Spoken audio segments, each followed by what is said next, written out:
Hello, how are you doing? I am going to be showing you how to do a few different styles on your daughter's hair. Um, some of your daughters will have long hair, some will have shorter hair, so I'm going to work on both mannequins for you today. The first one I'm going to do on this lady, let me see, what's her name? Oh, she doesn't have a name, so I'll call her Stephanie. The first one I'm going to do on her is called a French braid. And if I may recommend, some of you will not know how to do braids at all. Some of you will, okay? Sit your daughter down in front of you as you watch a Disney movie with her. And, sorry, I'm just moving Stephanie over here. And play with her hair. Tell her to brush her hair, or you brush it. And the best brush, like best brushes, wet brush. The wet brush rules, okay? So, how are you going to do this when you're doing a French braid, okay? There's two different types. There's an inverted braid where the bulk of the braid sits inside the hair, and there's, or is that the other way around? Inverted? I don't know. The other one is where the braid sits on top, okay? So I'm just going to do the one where the braid sits underneath for now. Later on, I'll maybe do a video on having the braid on top for y'all. So, we're going to take a section at the top, big or small, depends on the thickness of the person's hair, how you want to start it, where you want it to start, how long you want it to stay in. She's just doing a daytime quick braid, okay? So we're going to split it into 3 sections. Now, a braid, you cross over on the outside, cross over on the outside, cross over one more time, and this is a French braid. I'm adding hair to my braid as I go. I'm just going to use my fingers to comb it because we're not doing a high fashion braid, we're just doing a quick braid right now, okay? So I'm going to pull it tight, cross it over again, pull from this side. And in case you're wondering, there's little bits here that have been cut. That was like a former foster son that decided to give Stephanie a haircut. He didn't know what he was doing, so it's not so great. But anyways, so you're just going to keep going down the back. You can get her to tilt her head forward. A lot of times with younger people, I have gotten used to following them around on the chair. So as you can see, I keep going. And I'm holding these fingers tight to the scalp, okay? That will take some practice. Same with tightening it as you go. Like you're going to look at this braid and think, well, that looks great, but I can't do that. This took many years of practice, okay? I used to get my baby sister to sit down in front of me while we watched shows. We didn't have access to movies back then. I won't tell you how old I am. But I used to have her sit down in front of me while we watched Sesame Street and stuff like that. And I would play with her hair. And I would make braids. And this is even before I got into cosmetology. I was just fascinated with playing with hair. So, as you can see, it's all coming together. And like I say, each time you just want to tighten it a little bit. You don't want to do it so tight that it cuts off their circulation. I mean, I've seen people who do that to people, and I don't think it's a good idea, but I don't know. Some people want the braids to last for a long time, so that's why they get it done that way. I don't care for it myself. I'd rather do it looser so it doesn't give a headache and do it more often. But that's, a lot of people pray to have their children's hair braided and they want it super tight so that it stays in for longer than a day. So the other cool thing about doing a braid, now sometimes I like to mist it with water. Like this is a mannequin's hair and this is not real human hair. This is synthetic hair, so it tends to be slipperier and doesn't get as knotty. With human hair, if you dampen it as you go, the hair will stick together better and give a more smoother braid if you just dampen it a little bit. And then the next day or 2 days later, you can take that braid out and your child will have wavy hair, which is kind of fun. My daughter likes doing that with her hair. So there are a few different kind of elastics, rubber bands, whatever you want to call it.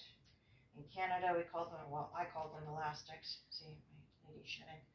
So there's a basic French braid on my long-haired mannequin.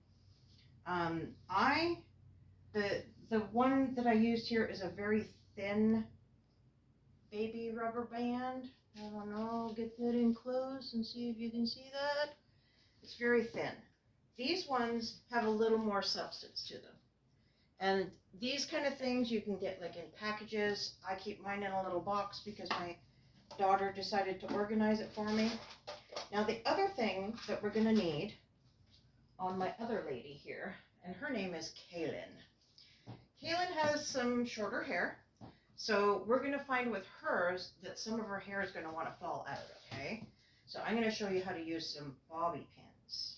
A lot of people put bobby pins in incorrectly. And you know, quite honestly, I've been doing hair for like more than half of my life, and I used to put them in incorrectly as well. So I'm taking my top section, like I did with Stephanie here, pulling it out, combing it, well, brushing it. And I'm going to do my 3 sections again. And I'm going to cross over top. And then as I do my 3rd cross, I'm going to add hair to it. I have seen some people make a braid that goes down to, you know, a nice tight braid that goes down further, and then they start the French braid. You can do that. Once you figure this out, you can experiment with all sorts of things like that. So let's see here. Let's see how quickly I can get this done. So I can show you how to use bobby pins on hairs that are falling out or not cooperating. There's lots of different tools and tricks and tips and stuff like that I would love to show you all. And I tend to do that with a lot of my customers when they come in. I tell them different ways that they can style their hair, different tools they can use to make it do that. I especially like to teach science when I'm doing hair, because hair is all about science. It's when you put water in hair, you're breaking hydrogen bonds. When you're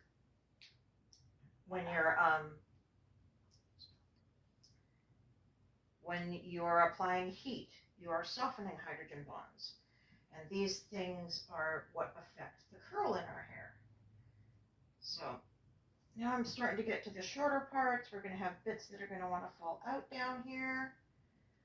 She's got a big part there. Oh, maybe it'll reach. See, here she is. Here's her braid so far. I like having her on this thing so I can turn her around like that. It's kind of fun. So anyways, I just like to give tips and tricks and tell people how they can do different things with their hair that I've learned over my many years of doing hair, okay? So she has a very short little braid here, and it's got bits and pieces falling out. So first off, I'm going to make sure on Kaylin to use one of the thicker elastics, just to hold it in a little bit better, okay? Now, I want to tuck it up and underneath. So I'm just going to go like that. And so here is a bobby pin. I'll also show you, there's a few different tools you can use to help out, okay? There are, and of course I have giant ones. Oh, is that a smaller one? No. I have like these giant hairpins, okay? I use these to put my hair up in a bun.